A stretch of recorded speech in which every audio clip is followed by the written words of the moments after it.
I used to look at charts all the time thinking it was cool.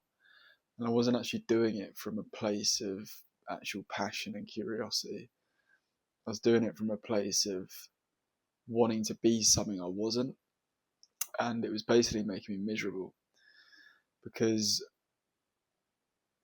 stress is seen as success. And I really wanted to be this kind of Wolf of Wall Street guy, like a degenerate basically, but it's okay because you're successful.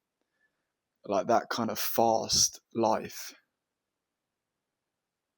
And I was putting away the things that were already inside of me, gifts that I already had and the passions that I already had. I was putting them to the side. And I was chasing this version of myself that wasn't there. And it was making me just feel like pretty stupid and pretty shit, pretty dumb, like, because I'm chasing something that I'm not. Like, take school, for example. There's a small segment of people that perform well in the core subjects in school. And then there's a majority that don't. There's set 1, 2, 3, 4, 5. You know, when you put in the the lower sets, what do you think that does to a kid's brain? Like, you grow up believing you're stupid. And you're not. You're just not tapping into what's already inside of you. And when you tap into that, anyone can be dangerous. Anyone can be successful. Anyone can be quote unquote smart, like, but that's the reason everything's set up that way, because there's only meant to be a few people controlling the rest of society. Because if that wasn't the case, then everyone would be free, everyone would be their own person and happy and doing their own thing. And a lot of that is down to stress. Stress meaning success. And if you're not stressed, then you're just idle. But like, that's not success at all. There are so many empty people who have success and they end up killing themselves. Why do you think that happens? Success to me is being grounded, calm, present, and purposeful, doing something purposeful and having control of your own time. What more could you want than that?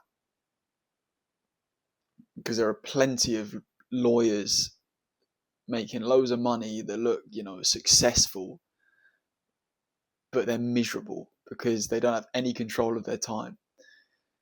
And there are some that are very happy, but that's because that's what they wanted to do. That was their purpose. They're not faking it. That's the key, is to not fake it,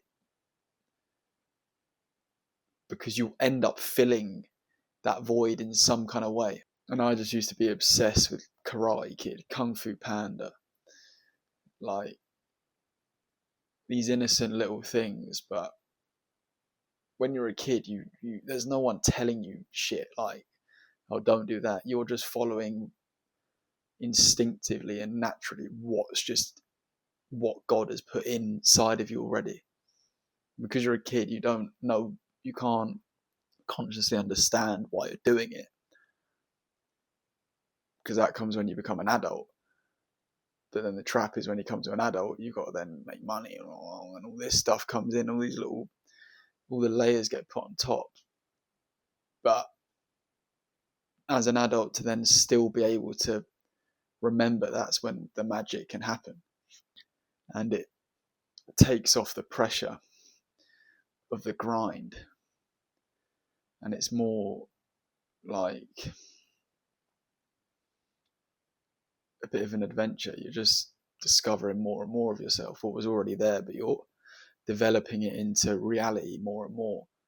And that's pretty magical. And I really felt that when I was out in Thailand doing the Muay Thai for 3 months.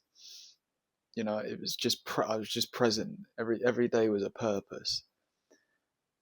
and that was fulfilling enough. And if I can live every day like that, purposeful, present, and fulfilled, you can't really need much more.